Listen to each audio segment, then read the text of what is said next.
I'm on. So I'm just going to do some pre-talk. It's a few minutes before 1 o'clock.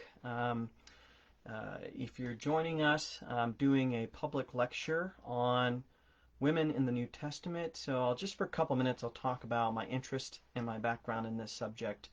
For those that are joining us, this is my first time doing Facebook Live, so I'm a little nervous and a little bit uh, out of my element as I try to figure out how all this works. I've already made a few mistakes, but um, Maria, good to see you, or at least to see your comments. Can you hear me okay? Is this working for you, Maria? While she gets back to me. Um, so a little bit about me for a couple minutes, and then I'll start talking about the lecture. So I live in Portland, Oregon, so I'm at home right now, sitting in my, actually I'm standing in my office here. I've spent the last few months moving hundreds and hundreds and hundreds of books home, and happy to be settled in my house. That's great, I'm glad it's working. You might hear my kids behind that door scrambling and running around, so that's just part of the gig, I suppose. So my interest in women in the New Testament, I've been really interested in this subject for like 15 years. And there's a long story there, and I'm not going to get into right now. But this interest in women in the New Testament combines my interest in classics. I was a classics major in college, and it combines that interest with women in ministry, women in the New Testament. I actually had a chance to be a research assistant for Catherine Krager, who was one of the founders of Christian for Biblical Equality. I learned a lot from her.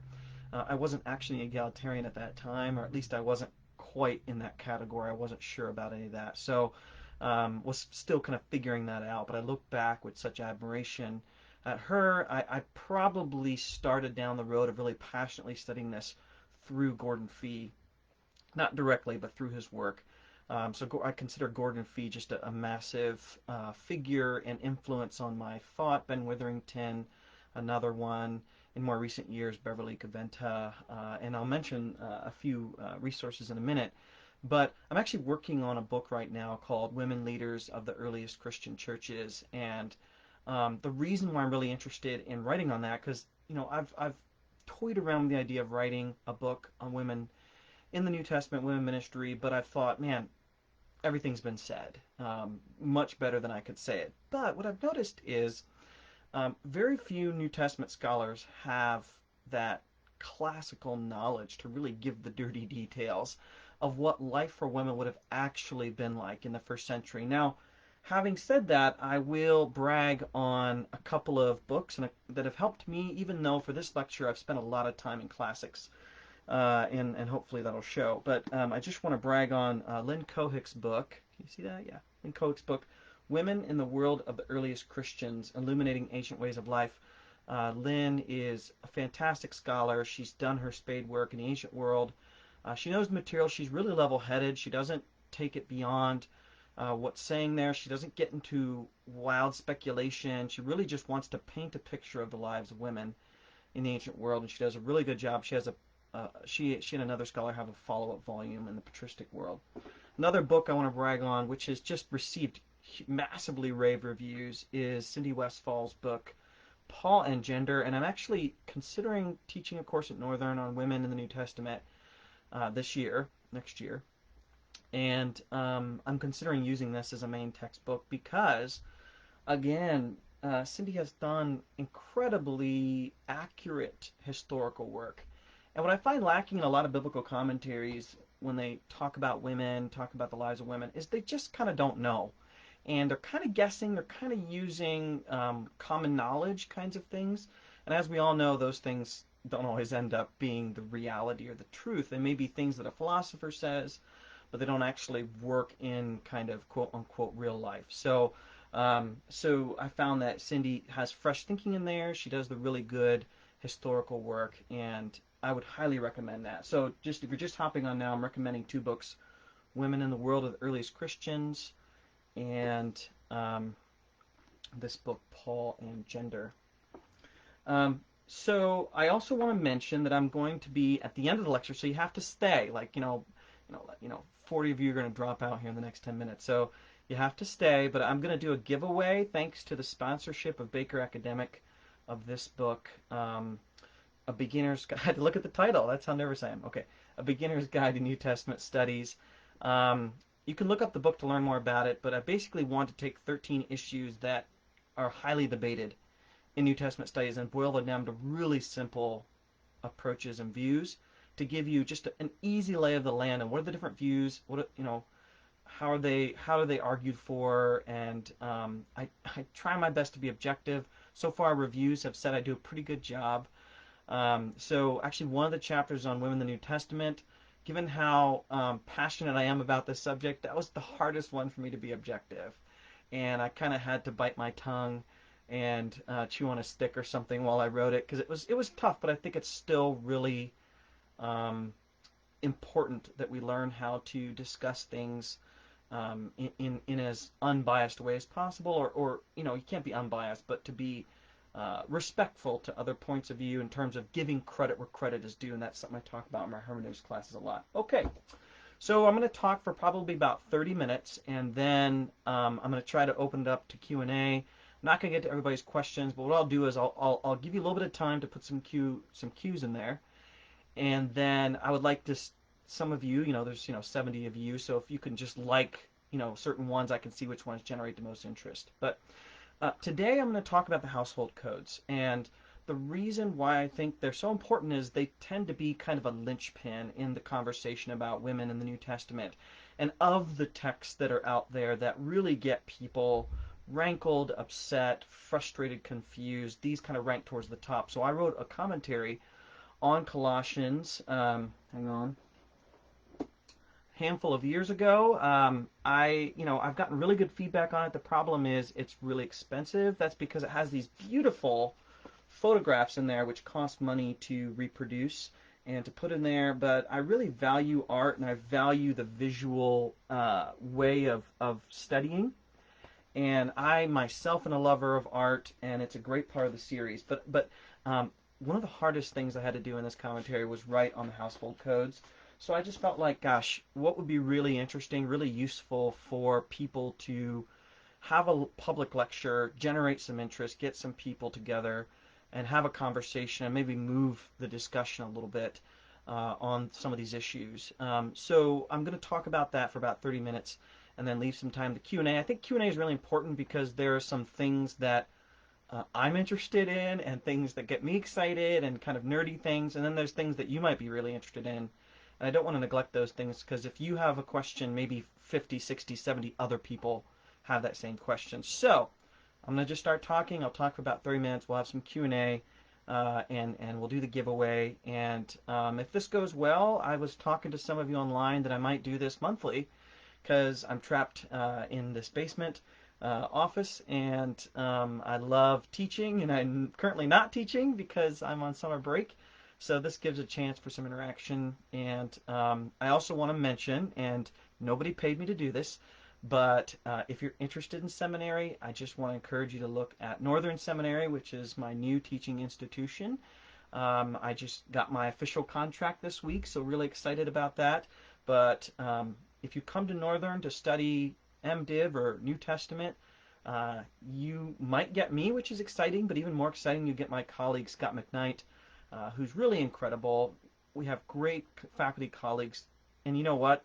Because of the coronavirus and stuff, maybe going to classes and things is going to be tough, but Northern has a really incredible online delivery system, Northern Live, which is really, really good. And I'm actually doing a course this summer on Philippians, and you can go to the website and see what I'm doing. And actually, we might still have one or two spots left in the Philippians course. I talk about women in the New Testament there because Euodia and Syntyche come up, and they're very important figures in early Christianity in my estimation. So that Philippians course, I'm teaching a course on Galatians in late summer, which is September according to that schedule. I'm excited about that, and some other things as well. So go to the Northern website, which amazingly they found seminary. They are able to acquire the website seminary.edu, which is just brilliant, right? They should get kudos just for that. But check out the website, check out the faculty. I'll be teaching courses this year. Dr. Scott McKnight teaches courses. My New Testament colleague, our dean, Ingrid Farrow, teaches courses. She's really incredible. She's so knowledgeable as a scholar, but also a great leader and also great with spiritual formation. So we have a rich, robust biblical studies team, and I'm excited. So without further ado, household codes. I have been in the habit in the last 6 months or so of giving these seminars at churches in the area of Portland Metro. And so I go to a church and maybe there's 50 to 150 people, and I do this seminar called Scripture's Vision for Women. And I talk through Genesis a bit, I talk through Deborah, I talk through women in the Gospels, and I talk through Paul and some other things. And we spend like 8 hours. I mean, it's a long day, and it's so much fun. And I remember the first time I did this, at the end of the day, 3 or 4 men who were there, I just said, I have to leave, I have to go home. I had a wedding I had to go to, and 3 or 4 men kind of, I wouldn't say chased me, but they walked quickly towards me as I was leaving the building, and they said, they almost grabbed me by the collar. That would be an exaggeration, but they almost grabbed me by the collar and said, what about the household codes? And you could tell that they thought I was leaving something out. And I just said, I only had time to focus on particular figures like Deborah or Mary or, Phoebe. And I didn't have time to get in the household codes. And I guess looking back, I just didn't want to open that can of worms and only get to spend, a little bit of time on it. But since then, I've felt that gap or lacuna in my study. Even though I wrote for commentary, I feel more confident in my ability to research this accurately now than I did then, even though I felt like I did an okay job then. So I felt like this fulfills a need. And the language I feel like that's often used for the household codes, and we're going to get to what those texts are, but you can look at Colossians chapter 3. If you have a Bible with you, Colossians chapter 3, verses 18 through chapter 4, verse 1, will give you an example of what we're going to talk about. But, often you hear the language of women's submission, and it's kind of an irritating thing to hear for me because it sort of implies that women are on a lower echelon in the kingdom of God in terms of anthropology and ecclesiology. And the question there is, what is going on, and how does that reflect on, Christian anthropology of gender and sex? What does it mean to be male and female? What does it mean to be a woman? What does it mean to be a woman in the household? What does it mean to be a woman in a church and a man, and so forth? And the reality is scholars debate the purpose of these household codes, which is why it was so hard for me to initially research this, although I feel more confident now. So I'm going to read it, and then we'll get into some of so I have kind of a thesis statement and some arguments, and you can tell me what you think about it. So I'm just going to use Colossians as a focal point, although there's a household code in Ephesians, 1 Peter, and in other places as well. So Paul writes, wives, submit yourselves to your husbands as is fitting in the Lord. Husbands, love your wives and do not be harsh with them. Children, obey your parents in everything, for this pleases the Lord. Fathers, do not embitter your children, or they'll become discouraged. Slaves, obey your earthly masters in everything, and do it not only when their eye is on you to curry their favor, but with sincerity of heart and reverence for the Lord. Whatever you do, work at it with all your heart, as working for the Lord, not for human masters, since you know that you'll receive an inheritance from the Lord as a reward. It is the Lord Christ you are serving. Anyone who does wrong will be repaid for their wrongs, and there is no favoritism. Masters, provide your slaves with what is right and fair, because you know that you also have a master in heaven. So there's so much that we could talk about in that, what's going on with slaves, and we'll talk a tiny bit about that. But we'll mostly focus on that early part where it says, wives, submit to your husbands as is fitting in the Lord. What does that mean? And how do we understand and interpret that? So firstly, before we get into kind of my arguments and my take on all of this, I want to just deconstruct or bust some myths related to the household code. So one myth that we could bust is Paul condoning domestic abuse? I've heard this over and over again, either critically of Paul or as if this is what Paul means, this idea. Hi, Justin. This idea that Paul condoning domestic abuse? Does submission mean a wife should allow the husband to harm her verbally, physically, emotionally, socially, neglect any of that? Absolutely not. Note in the household code the parallel with the masters. So the masters, there's a very clear argument that Paul makes that masters must treat their slaves with dignity and respect because they will be judged by the master if they don't. And by analogy, it would be just blindingly obvious that this would apply to wives as well, because the slave-master relationship was so much more extreme that on the level of partners, there needs to be that mutual respect. Now, I just read something kind of funny this week as I prepared for this lecture. There's someone who writes satire, an ancient Roman writer named Juvenal, and Juvenal says men were afraid to beat their wives because their wives sometimes had control over more money than they did, and they would be afraid of losing access to that money. And I will talk about why that might be true in terms of women having access to more money than the men did. But it's kind of interesting that we don't really have much discussion in the Roman world, of abuse of wives. It might be kind of tongue-in-cheek, and it might appear in comedies and things in the ancient world, but it doesn't seem to be an everyday common thing for a couple of reasons. One reason is if a man came home drunk and he was going to beat someone, he was going to beat his slaves. Now, that's horrific, but that was extremely common.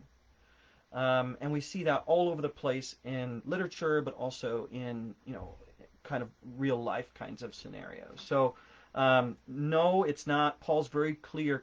Paul takes this household code, which I'll talk about later, but he ethicizes it. He makes it very important that all members of the household always operate with integrity. So another myth I want to bust, that Paul's call for submission means that women have no personal choice or will. That's just pretty categorically not true, because that would put her in a position of a slave, and that just wasn't the case. Now, when we talk specifically about Christians, you have to balance or contextualize this language of submission with things Paul says elsewhere in order to create a more complete picture of what Paul believes. So here's what Paul says in 1 Corinthians 7. He says, the wife does not have authority over her own body, but yields it to her husband. Now, that would be pretty common thinking in the ancient world. But then Paul goes on. In the same way, the husband does not have authority over his own body, but yields it to his wife. That just is crazy. We don't really have, in my understanding, any kind of statement like that in the ancient world by anyone of influence. And so to have Paul say that, I think, would be kind of radical. Now, I'm going to say that that doesn't mean Paul was a modern-day civil rights egalitarian. Okay? He lived in a different time, and we'll talk more about that. But the fact that he says, in the same way, the husband doesn't have authority over his body, but yields to the wife, creates this natural compassion, love, mutuality that would have been pretty uncommon as a philosophical expression of marriage in the ancient world. Third myth I want to bust is any idea that submission means the husband must have his own way. That he just gets to do whatever he wants whenever he wants. Notice, and this is pretty obvious in Colossians, it's more obvious in Ephesians, that Paul turns from commanding wives to do such and such to commanding husbands, saying husbands must love their wives sacrificially like Jesus. Now, we don't have a real example of Jesus loving his wife because he wasn't married, but I want to use as a frame of reference Jesus' response to the sisters of Lazarus, Martha and Mary. So, number one, they reach out to him, and he's traveling and doing his Jesus thing, right? They reach out to him, and they say, you have to come here. We need you. And he obeys. Now, he takes his time, and that's just the way the Gospel of John works. But he takes his time, but he does go to them, and then they really give him an earful. They actually talk to him disrespectfully in some ways. And he kind of absorbs that. And I'm not saying he would condone being harsh to anybody, but he gets there reacting emotionally to the death of their brother, as any man or woman would. And he responds gently and kindly and lovingly to them.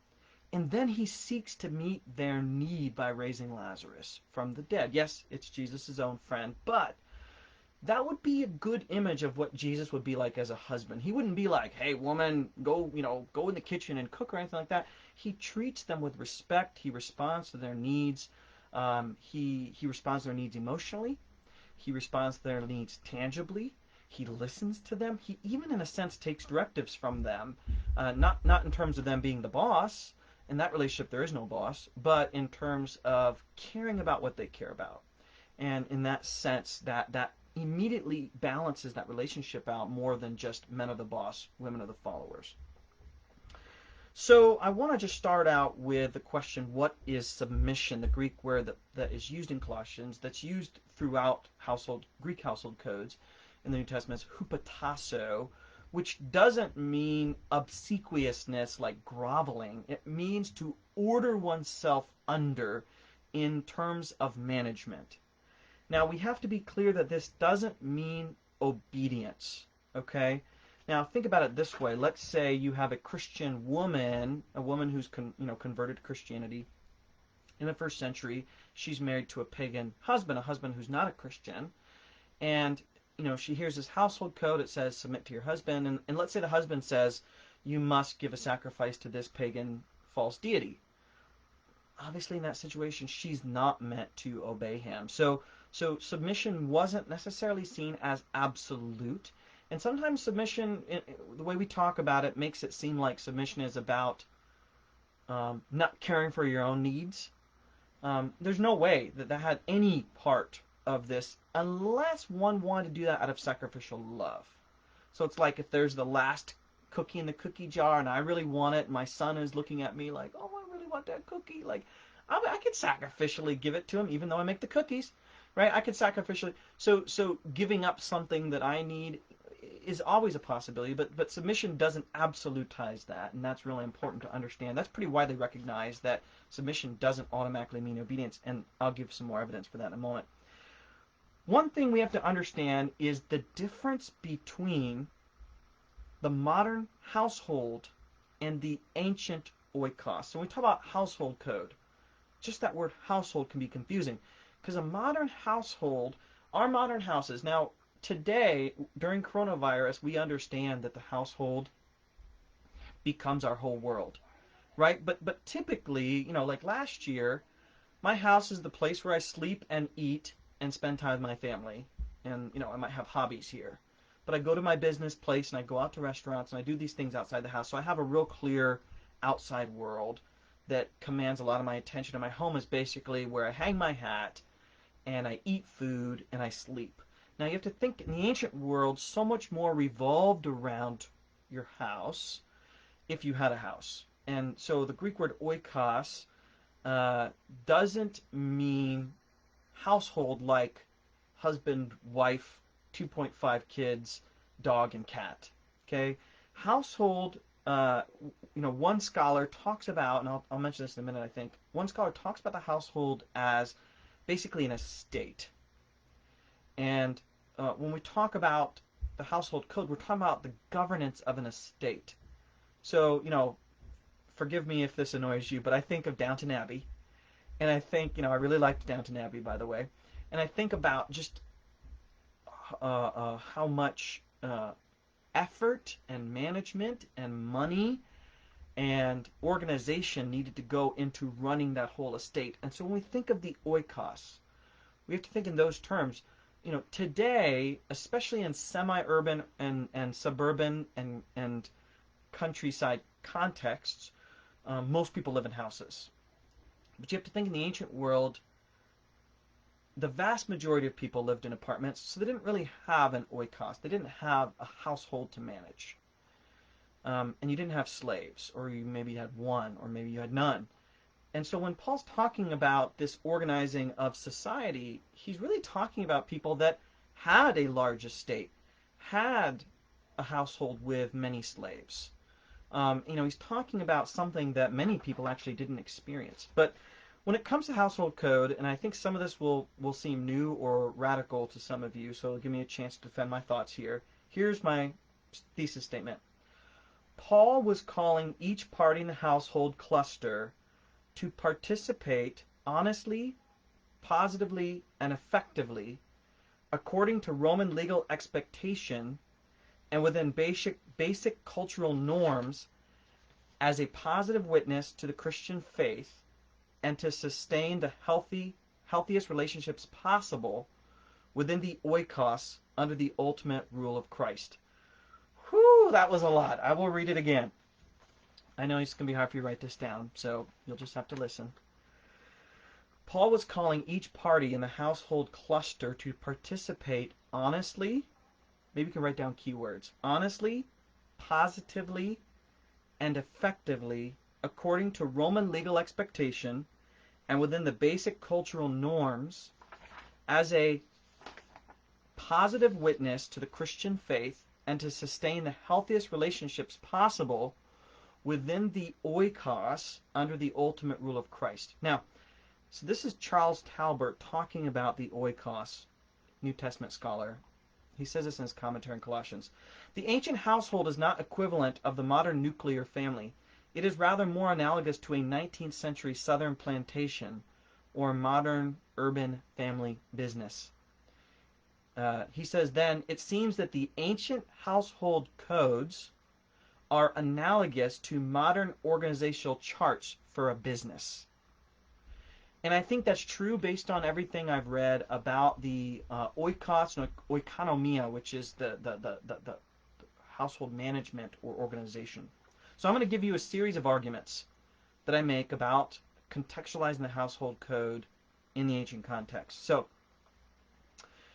argument number one, Paul culturally presumed a patriarchal household, but imagined a Christ-infused environment where everyone was treated fairly and with dignity, and wives were honored and respected. So a question I get a lot is, why doesn't Paul just advocate for equal marriage? And we have to remember, equal marriage really didn't come into the picture in history till very recently. So I'll say it again. Paul culturally presumed a patriarchal household as kind of his default, but imagined a Christ-infused environment where everyone was treated fairly and with dignity, and wives were honored and respected. So let's start with kind of a Oikos 101. So Oikos 101 is this.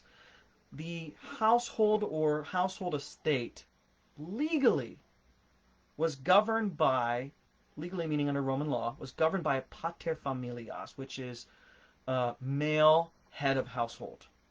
Okay? Now, the paterfamilias wasn't random. This adult male head of household, often the oldest male in the house, but not always. The paterfamilias held an invisible right called patria potestas, which means fatherly powers. Only in Roman law, only a male could hold patria potestas. There was no female equivalent. You could have a mater familias, which means kind of a co-manager of the household.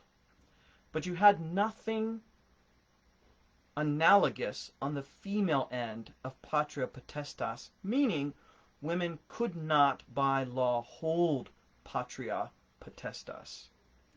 Now, what does that do for you? What is patria potestas? It means that from one family generation to the next, the male passes down the family's honor, identity, their kind of collection of possession, heirlooms. You might say they're heirlooms. And so it's like this package. It's like this family name package of prestige, tangible things like money and property, but also things like prestige and honor and then also the expectation that you'll worship the ancestral gods of that particular family line. And it's like this package you pass down, and males could pass those down, and females could not. And so when Paul and other ancient writers are talking about the household code, they're talking about the Roman household, which by law required a pater, expected, let's put it this way, expected a pater familias that held patria potestas. Technically, a family could function, a household, without patria potestas. We'll talk about that later. So Paul, I think, one reason why he assumed patriarchal households is because this is just the way society functions. So think about it this way, and he didn't question it because it was just the law in terms of how the actual structure functioned. So to give an example, let's say in America, an American citizen marries an illegal immigrant. Like this woman marries a man who's an illegal immigrant. Let's say their daughter is having legal problems in another country. Who's going to go over there to that other country and help solve those problems? It's going to be the American citizen, not because there's any more innate value in that person, because that person holds more legal rights. And I think something like that was going on in Paul's head as he thought of these kinds of things for the household.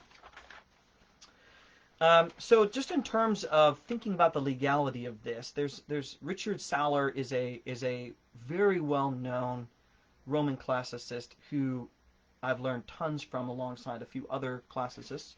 But he says this, and he's the most knowledgeable person in this kind of category today. He says, whereas today paterfamilias conjures up the image of severe patriarchal males, for classical Romans it brought to mind first and foremost an estate owner. So it was a legal classification. When we think about Paul's attitude towards the household and just sort of accepting the way things are in some ways, we have to, you might say, oh no, but Paul was radical. Yes, but in terms of structures, he wasn't as radical as we might have wanted. So for example, slavery. Paul supported freedom. So if one of his friends was a slave and they got their freedom, he would have a party for them, for sure.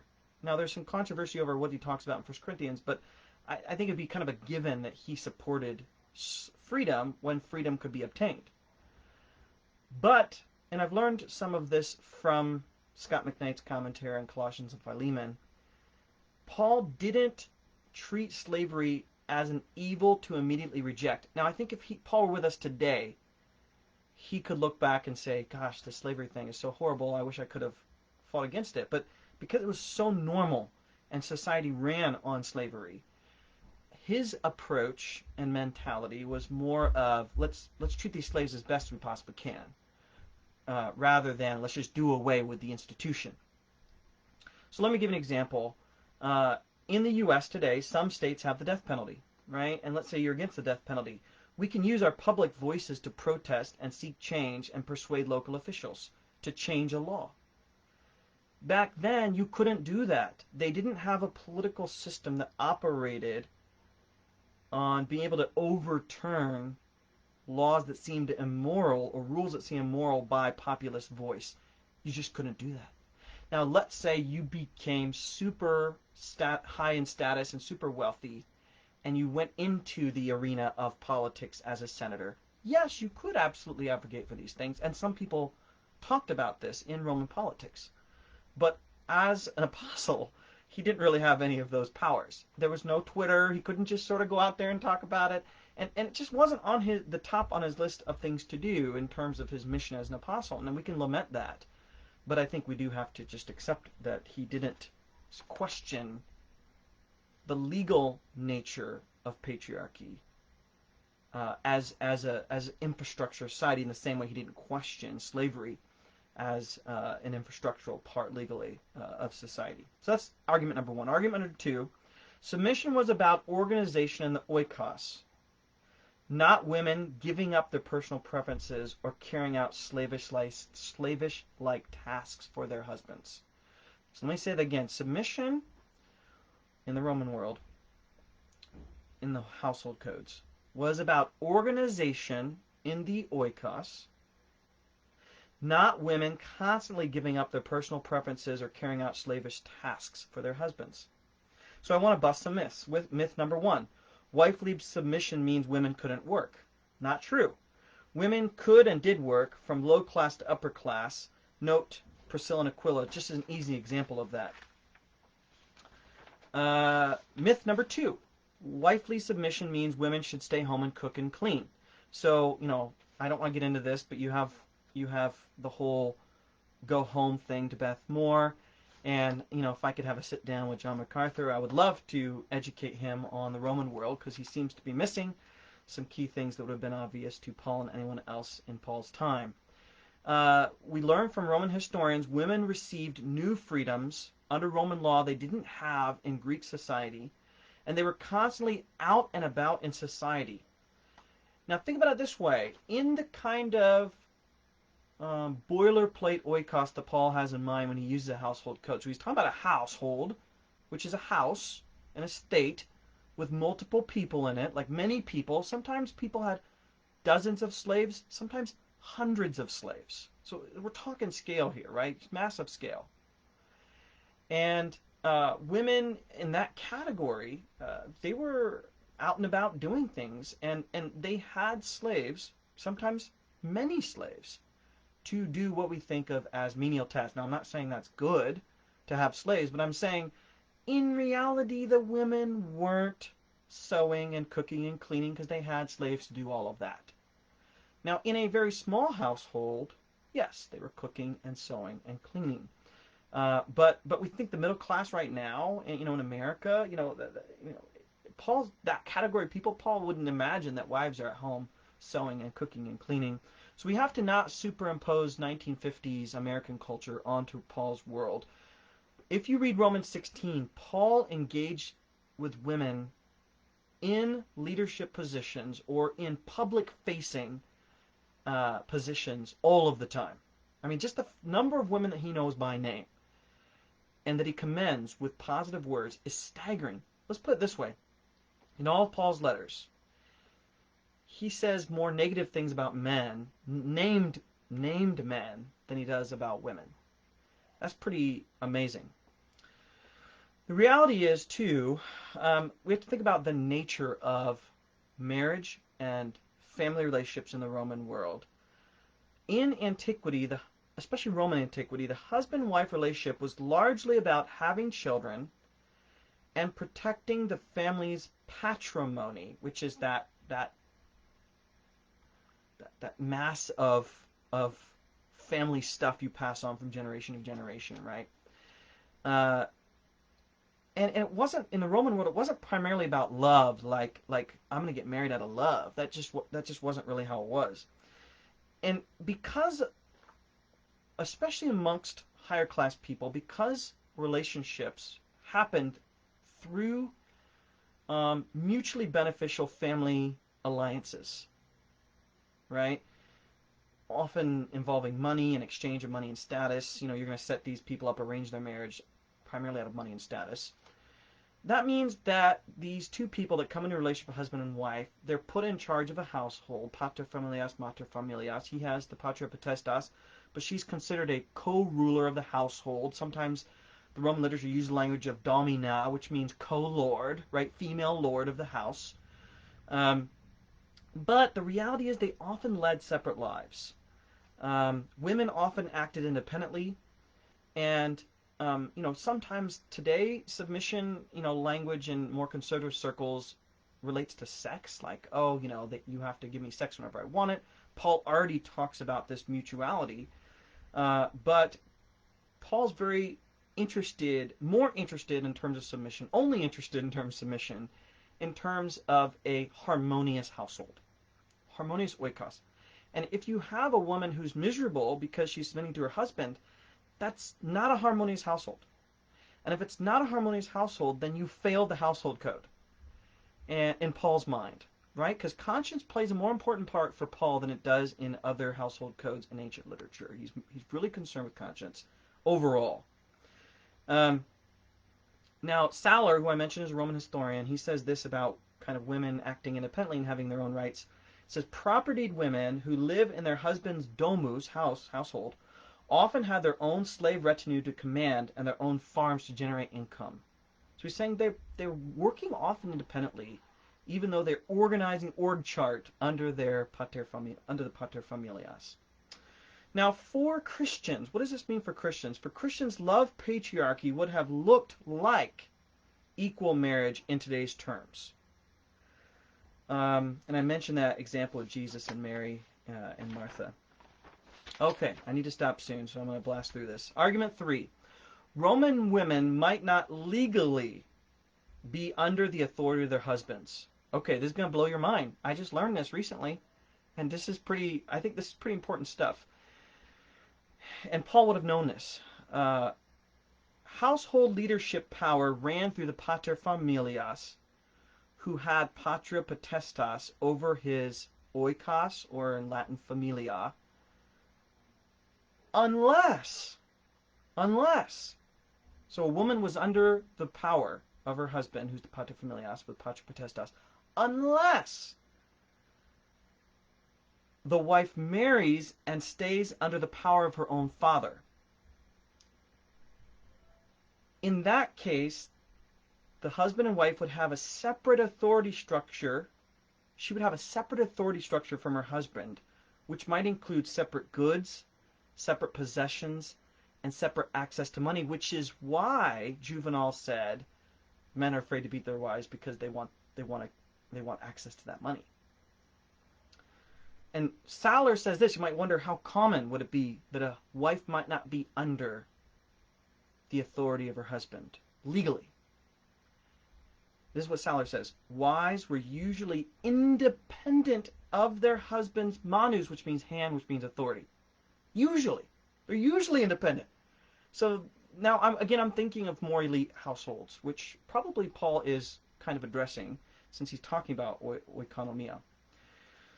So just to summarize, the household code submission command or statement was not about letting the husband rule, and even that language is not used for husbands and wives. I think the reason why Paul says it, the reason why Paul enforces it, he doesn't want women, now he commands men too, but he doesn't want women stoking a power struggle in the household, which often happened, especially when women were dynamically, in terms of power, independent from their husbands. You would have this power struggle, I think, is pretty common. And then when they were under that, maybe they would also fight against it. And women weren't the only problem. Paul addresses everybody. Number 4, although a widow, so we're talking about widows now, which Paul does deal with every now and again, although widows could not hold patria potestas, fatherly power of the patrimony, right?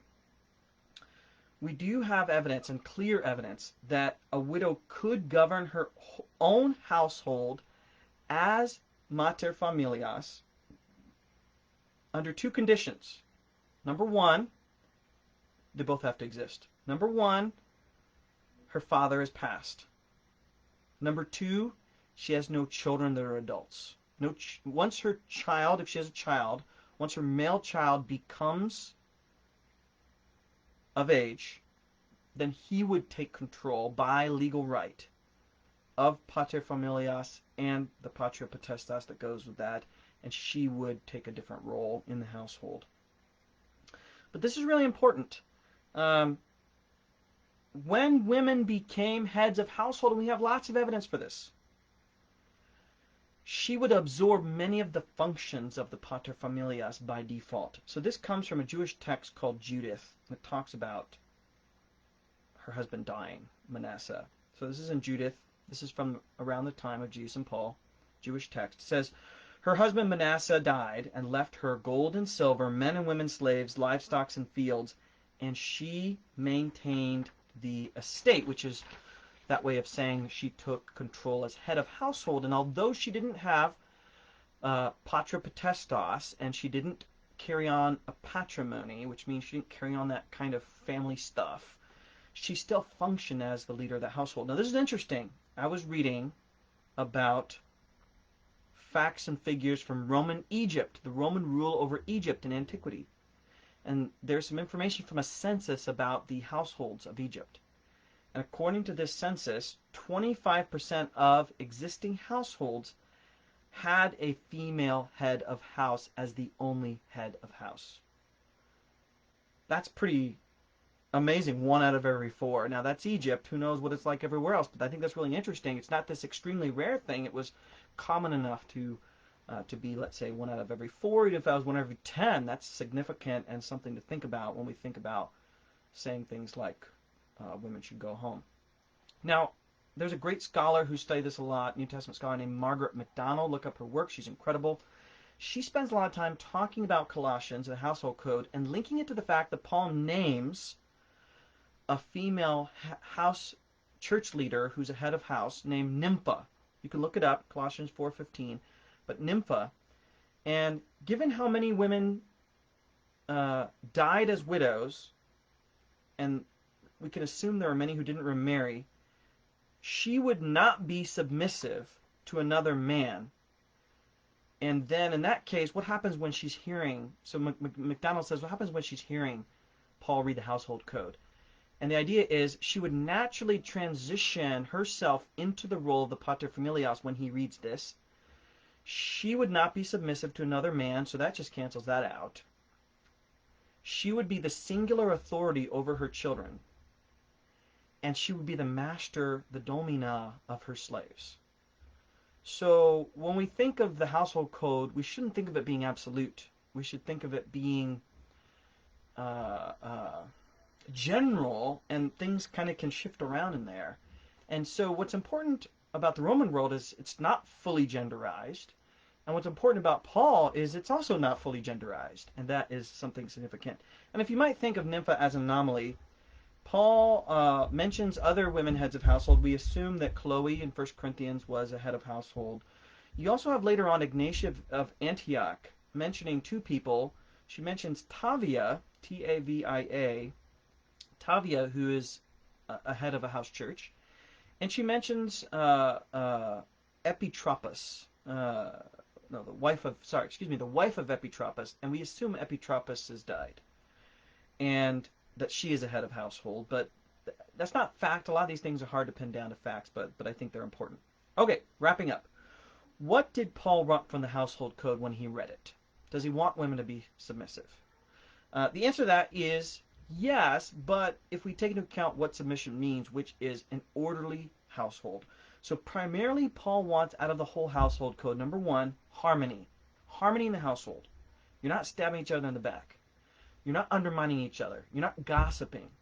You're showing goodwill, right?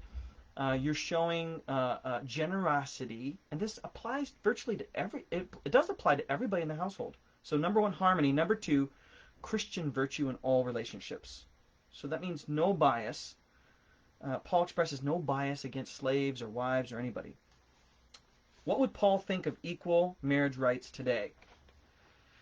I think we have to admit that there was a fog, such a deep, dense fog of sexism and bias in the Roman world against women. Women are often talked about in philosophical texts and in graffiti and popular literature as dumb, as sluts, as vindictive, and out of control emotionally. These are kind of tropes that are used about women, and Paul was above that. He was definitely above the worst of that. His partnerships and commendation of Phoebe, Junia, Priscilla, Euodia, Syntyche, and all the others, Nympha, demonstrate that. I think that it wouldn't immediately occur to him as sort of the right way to go, just because it would be so new to him. But I think if he saw equal marriages in action and saw that they worked and you could live out Christian virtue within them, I think he would favor them. And we could, how would we know? I think we could say the same thing about abolition, right? If Paul could witness a society that doesn't have slavery, he would, I just assume, embrace that and believe that was the better way, the utopian way. Okay, so what should we glean for today? And I'm almost done. If we all agree slavery is evil, we need to be willing to rethink the relevance of the form of the household code. Now, I don't mean that we should throw it away. what I mean is just like tithing. Tithing is not something that's used in the Bible for the church. It's used for the temple. We can repurpose it. So I think in the same way we can take the household code and adjust it so we can utilize it better for our time given the different circumstances that we live in. So what would that involve? Harmony and cooperation, not division, right? We want harmony in the household. Number two, those who have the most power are most responsible for acting out of love and not abusing that power. Number three, even those who have little power do have the power to control their attitude and integrity. So today that might mean children, right? Children don't have power in a household, but they can control their attitude. They can control their integrity. All right, how does the household code affect women in leadership and ministry? That's an easy one. Not at all, and I would just say look at Paul. Women, and we'll get back to Paul in a minute, but women in the Roman world, we have to understand what life was like, especially in urban contexts. Women were out and about. Women were doctors, we know that. They were high-powered business people. They were patrons.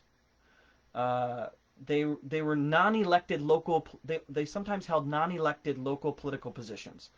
They often held cult or temple leadership positions in the pagan world. Even in the Jewish world, you have women that were hailed as mother of the synagogue, elder of the synagogue, very high titles that we think actually had significance. Okay, here's my final statement, and then we'll do the giveaway. Patriarchy was the legal and sociological platform on which Roman society functioned. But women found ways to exercise leadership and influence where they could, and overall this was tolerated where it seemed to benefit society economically and structurally. Christians did not seek to overturn given structures, but did push them as far as they could go and beyond in terms of status, sex, and ethnicity. Whew, okay, that took longer than I thought. It's time for the giveaway. So here's what I want you to do, and I'll deal with who wins afterwards. But we're going to do the giveaway, and it's going to be about your birthday. So whoever's birthday is closest to today. So go ahead and put in the comments if you have a birthday in May or June. And after the video's over, I'll look through the comments. I'll try to find all the birthdays and see if we can get a winner who's today or this week or within May, late May or early June. So go ahead and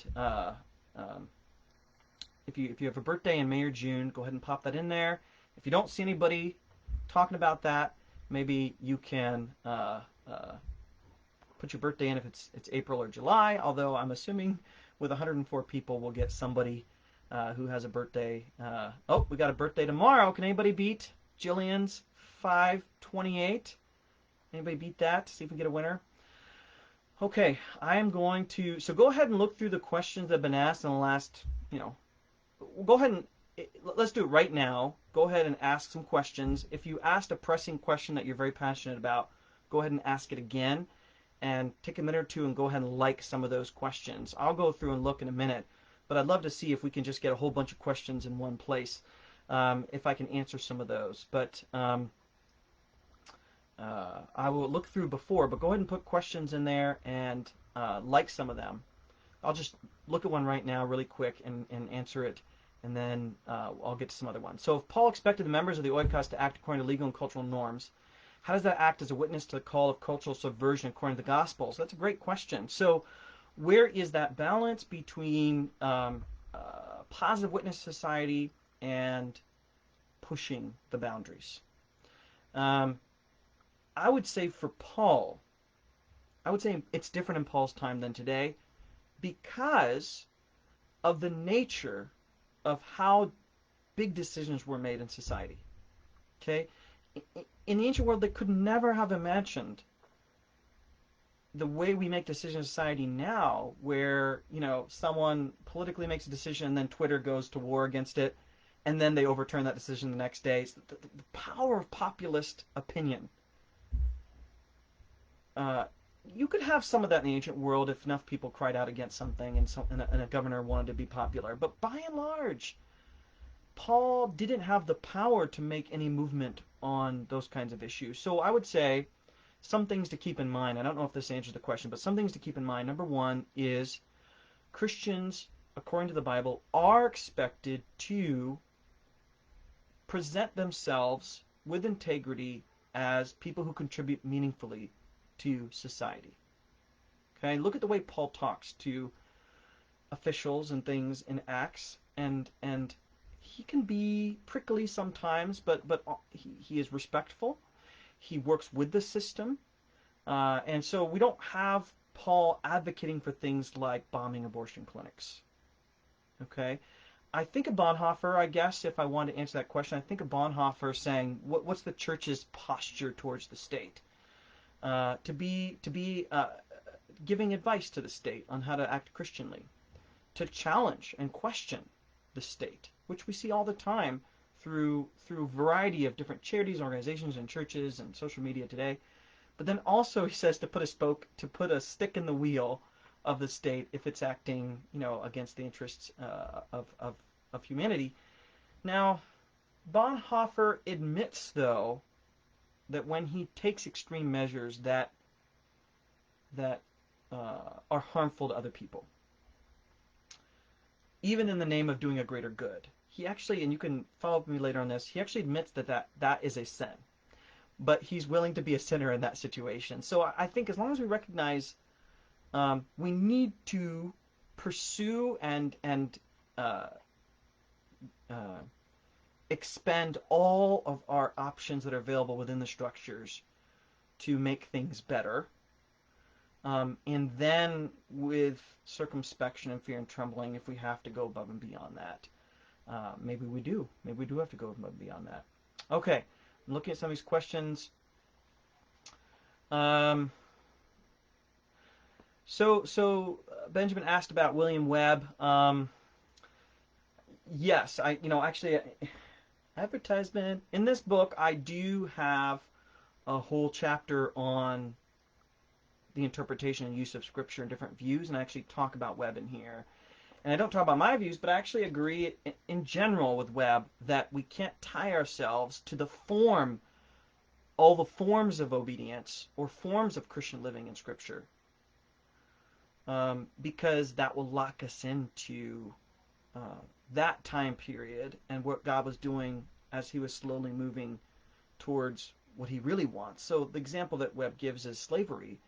And it's a real danger. I've actually read commentaries that said, well, if Colossians says, slaves obey your masters, then you got to obey your masters. And I remember writing about that commentary saying, if this person's right, there would never be Christians advocating for abolition. And so I agree with Webb. I think the danger there is, how do you know for sure what the ultimate ethic is in terms of women or in terms of slavery? Some of those issues. He talks about corporal punishment, things like that. All right, maybe one more question, and then we'll conclude. So there's a question here about husbands must be spiritual leaders, and they're responsible for their wives' holiness. I'm thinking about how this would function in the ancient world. So if you're talking pagan cult practices, the broader Roman world, all the family cared about was that you did your prayers and you gave your sacrifices. It wasn't about having, Jupiter in your heart or anything like that. You just did the work. And so the question was, are all the family members, showing respect for the gods? Was that the husband's responsibility in the Roman world? Yeah, I think it was legally as paterfamilias for sure. Let's transfer that to the Christian family. I think by nature, yes. I've been trying to do some study up on age differences, and it's kind of unclear the age differences between husband and wives. I imagine there is some age distance. Certainly men were older, by and large. Certainly they're more educated, by and large. Not to the exclusion of any women, but of all women. But so I think there would be a natural tendency for the husband to play that role. The question is, for Paul, is that absolute, or is there a ontological reason why that must be? And I would have to say no. Why? Because with someone like Nympha, you have a group of Christians meeting in oikos and they're being led presumably by Nympha, and even if she's not the one actually reading the hymn, turn to page, whatever, she's the head of household. They're going to defer in terms of respect to her. Who knows if she's actually speaking in the household, but almost certainly she's treated as a spiritual leader. And they're not looking around saying, okay, but is there a husband here to condone all of this? So I don't think that's sort of an absolute assumption. I think it would have been just common. I think it would have been just very, very common for the husband to play that role, just as sort of what men did in that time, and the kind of means to study and learn and things like that men had, the literacy, access to education. So I just think it would have been default. So again, if we ask the question if Paul were here today and he saw a woman leading, reading a scripture or a song for the family, I honestly don't think Paul would think anything of that. I don't personally think Paul would think anything of that. It's hard to say. It is because again, we'd have to pluck him out of his time and thin out the fog of sexism that would have been so toxic but so extremely common. And Paul does kind of, peek his head out to be able to do various things that he does. But that would be the way I look at it. Okay, how about one more question? As is fitting. So Nick asked about as is fitting. Wifely submission. I have to look that up, which I'm not going to do right now. But my general impression is he's talking about what's proper, right? As is proper. I don't think it's meant to limit it. I think it's meant to reinforce it. So it's not limiting it, saying only do what's proper. I think he's reinforcing it by saying submit, which is what you should do. I think is what he's saying. Now, what does he mean by that? What he means by that is this is how we're going to get to harmony in the household. Now, having said that, that doesn't mean women's emotional, social, tangible needs are being sidelined or neglected in any way. No, that's not at all what Paul thinks. It's more about, organizing the management of affairs and orderly structure of the household. And certainly some families would take it further to kind of the husband being kind of the big boss that tells everybody what to do. But I don't think, from an external perspective, what does the government want? And then from an external perspective, what does Paul want in terms of looking at a household? He wants there to be efficiency. Efficiency is a bad word, right? Because it's not exactly what Paul's talking about. But efficiency in terms of a smoothly run household, right? A smoothly run household. That's what Paul wants. And a household that reflects the indwelling of the Spirit and a person's personal relationship with Jesus. And I would think today, however we got at that was going to maximize virtue and maximize being like Jesus. I honestly think that's all Paul cared about. Okay, time is up. That's the end. I'm going to end the video in a minute. I'm going to stay on writing just to kind of see what you're chatting about and make some comments and things. But nobody wants to watch like a 2-hour video, so I'm going to stop. But thank you so much. I said if we get a good number of people watching, I might do this again, so I probably will. I'm not going to publicize my notes and things because, to be honest, I want to save all of that for the book that I'm working on and allow that to come out in its own time. These are just kind of, if you can catch it, thoughts. But please, please, please consider doing Bible study with me this summer at Northern.